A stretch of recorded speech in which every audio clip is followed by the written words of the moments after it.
Il faut que nous ayons une ligne d'horizon humaine, d'expansion, et qui soit en même temps, donc de ce fait, un volant d'entraînement de l'économie.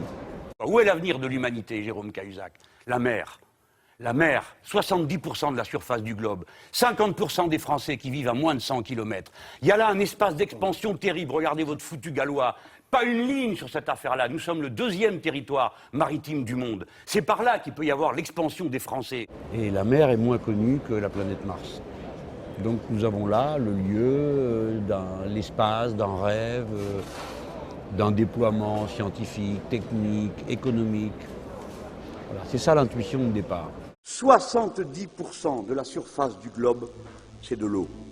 C'est la mer. La mer immense. La mer qui amortit le 80% des rayonnements solaires. La mer dont à peine 15% des espèces qui y vivent sont connues. La mer, terra incognita comme on disait autrefois. Alors, voici la mer qui contient 90% des réserves que l'on soupçonne et qui va donc être un enjeu pour les capitalistes qui vont se précipiter là, comme ils l'ont fait partout, saccageant, détruisant, surexploitant, aliénant ceux qui possèdent pour les dessaisir de leurs biens et de ce bien commun de l'humanité universelle. Eh bien nous pouvons être les premiers, par notre science, notre technique, à la fois à la découverte, puisque 15% à peine de la biodiversité marine est connue. Nous pouvons être les premiers à mettre au point une machine qui s'appuie sur le mouvement de la mer, qui est gratuit et infini aussi longtemps que la Lune sera là.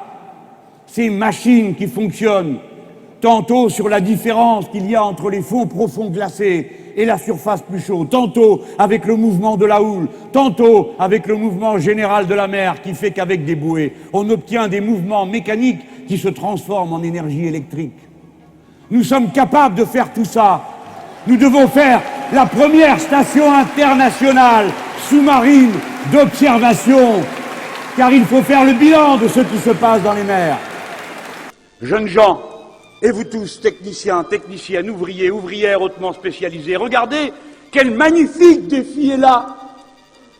Et nous, les Français, nous pouvons proposer d'abord de reconnaître qu'il y a là une frontière que nous pouvons dépasser et que nous prenons notre part de responsabilité. Pourquoi?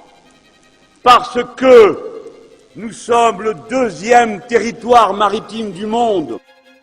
La seule puissance présente dans tous les océans et face à tous les continents.